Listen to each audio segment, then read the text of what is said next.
Friends, ఈరోజు నేను squats ఏ విధంగా చేయాలి, ఎందుకు చేయాలి, స్క్వాట్ చేయటం వలన లాభాలేంటి తెలుసుకుందాం. స్క్వాట్స్ చేయటం వలన మన లెగ్స్ స్ట్రెంగ్తన్ అవుతాయి. లెగ్స్ అంటే ankles, calf muscle, hamstring muscle, quadricep muscle, knees, hips, glutes, lower back, core muscles అన్నీ స్ట్రెంగ్తన్ అవుతాయి.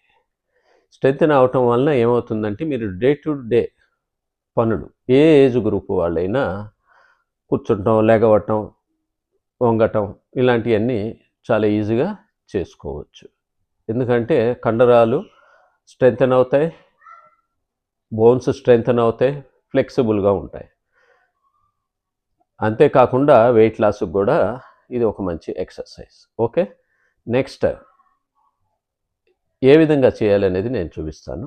మొదటిది నార్మల్ స్క్వాట్ అండి. నేను ఈ దిండుని వేసుకున్నాను. నెమ్మదిగా మీరు ఈ హైట్ తగ్గించుకోవచ్చు. ఫ్లెక్సిబిలిటీ ఇంప్రూవ్ అయిన తర్వాత తగ్గించుకోవచ్చు. ప్రతి ఎక్సర్సైజు 8 to 10 3 సెట్స్ చేయండి. తర్వాత నెమ్మదిగా ఇంక్రీజ్ చేసుకోండి. మొదటిది నార్మల్ స్క్వాట్స్ చూడండి. ఈ విధంగా చూశారు కదా, ఈ విధంగా లేవలేని వాళ్ళు హ్యాండిల్స్ని పట్టుకొని ఈ విధంగా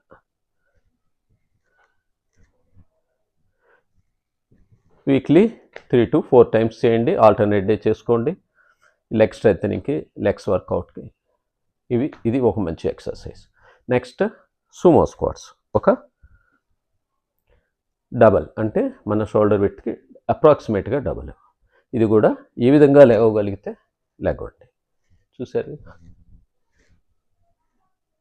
ఈ విధంగా. అలా లేని వాళ్ళు ఈ విధంగా సేమ్ 8 to 10 3 సెట్స్ స్లోగా రిపిటీషన్స్ని ఇంక్రీజ్ చేసుకోండి. ఓకే, నెక్స్ట్ స్క్వాట్స్ వచ్చి నారో స్క్వాట్స్ అంటారు. కాళ్ళ దగ్గరగా 3-4 ఇంచులు పెట్టుకొని లెగవండి. ఈ విధంగా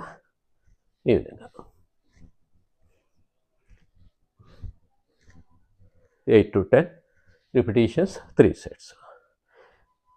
ఫ్రెండ్స్, ఈ వీడియో నచ్చితే లైక్ చేయండి, షేర్ చేయండి, సబ్స్క్రైబ్ చేయండి.